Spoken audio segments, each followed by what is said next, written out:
Hello everyone. आज जो मेरा टॉपिक है step wise and overall formation constant and their interaction. Overall formation constant इस कॉम्प्लेक्स का फॉर्मेशन मेटल और लिगेंड कॉम्प्लेक्स का फॉर्मेशन करते हैं। ये फॉर्मेशन कांस्टेंट है। इस रिएक्शन में लिगेंड की संख्या n है, तो फॉर्मेशन कांस्टेंट ओवरऑल पूरे रिएक्शन का फॉर्मेशन कांस्टेंट बीटा n होगा। तो फॉर्मेशन कांस्टेंट कैसे निकालते हैं?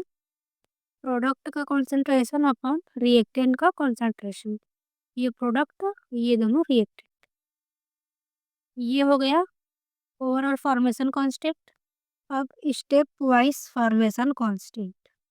यदि एन लिगेंड एक एक करके मेटल से ऐड हो एंड एमएल एन कॉम्प्लेक्स बनाए, यदि जो ये ऊपर में जो एन लिगेंड था वो एक एक करके अगर मेटल से जुड़ेगा तो उसको स्टेप वाइज फॉर्मेशन कांस्टेंट में लेंगे। यहाँ पे एन लिगेंड एक साथ ही मेटल के साथ जुड़ जा रहे हैं, तो इसलिए इसको ओवरऑल फॉर्मेशन कांस्टेंट कहते हैं। कि एक एक करके लिगेंड अगर मेटल के साथ जुड़े तो इसको स्टेप वाइज फॉर्मेशन कांस्टेंट कहेंगे। जब एक लिगेंड मेटल से जुड़े तो एम बनेगा और इसका फॉर्मेशन कांस्टेंट K1 होगा। तो K1 कैसे निकालेंगे? प्रोडक्ट का कॉन्सेंट्रेशन अपॉन रिएक्टेंट का कॉन्सेंट्रेशन, इस तरह से। सेम अब इससे दूसरा लिगेंड आगे जुड़ेगा, K2 फॉर्मेशन कांस्टेंट हो जाएगा और ML2 अपना कॉम्प्लेक्स हो जाएगा। ये प्रोडक्ट का कॉन्सेंट्रेशन अपॉन रिएक्टेंट का कॉन्सेंट्रेशन K2। सेम इसी तरह से अब इससे अगला लिगेंड आके जुड़ेगा, K3 formation constant ML3 product, K3 बराबर प्रोडक्ट का concentration upon reactant. So on इसी तरह से आगे बढ़ते रहेगा। ML n-1 plus L KN, तो MLN कॉम्प्लेक्स बन गया। तो KN बराबर प्रोडक्ट का कॉन्सेंट्रेशन अपॉन रिएक्टेंट का कॉन्सेंट्रेशन। अबव इक्विलिब्रियम में K1 K2 K3 so on KN को स्टेप वाइज फॉर्मेशन कांस्टेंट कहते हैं। अब इसमें रिलेशनशिप क्या है? Relationship between step wise and overall formation constant.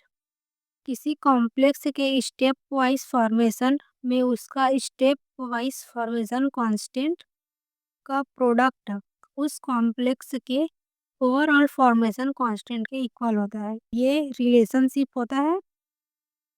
ये स्टेप वाइज फॉर्मेशन कांस्टेंट है का प्रोडक्ट, प्रोडक्ट मीन्स आपको पूरा करना है सबको, उसके ओवरऑल फॉर्मेशन कांस्टेंट के इक्वल होता है। इसको हम लॉग के फॉर्म में भी ले सकते हैं। लॉग बीटा एन बराबर लॉग K1 प्लस, ये पूरा में था, यहाँ पे प्लस में आ जाएगा, लॉग में चेंज हुआ है इसलिए। इसको ऐसे भी लिख सकते हैं, यहाँ आई बराबर 1 से n तक होगा। अगला स्टेप है बीटा एन बराबर स्टेप वाइज फॉर्मेशन कांस्टेंट का प्रोडक्ट, यहाँ पे गुणा का साइन है।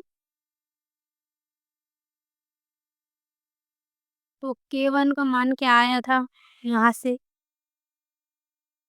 यहाँ से हमने K1 K2 K3 Kn का मान जो निकाला है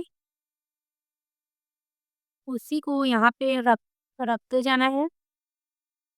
और इसमें आप देखेंगे, इसमें ऊपर वाला ये कट जाएगा, ये भी कटेगा, ये इससे कट जाएगा,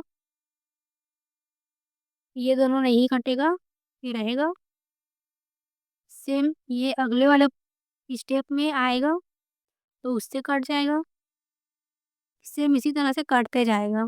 ये वाला तो नहीं कटेगा, अगला स्टेप में ये तो होगा ही नहीं, इसलिए ये रहेगा और ये चीज़ भी कट जाएगा।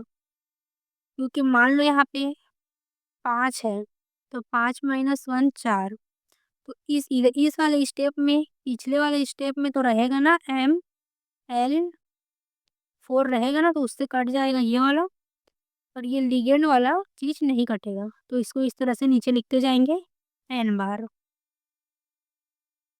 तो सेम इसको उतार देना है, इसका N कर देना है यहाँ पे, N बार। तो इस तरह से ये डेराइव भी हो गया कि overall formation constant step wise formation constant के प्रोडक्ट के इक्वल होता है। आप इसको इस तरह से डेराइव करके भी बता सकते हैं। Thank you for watching.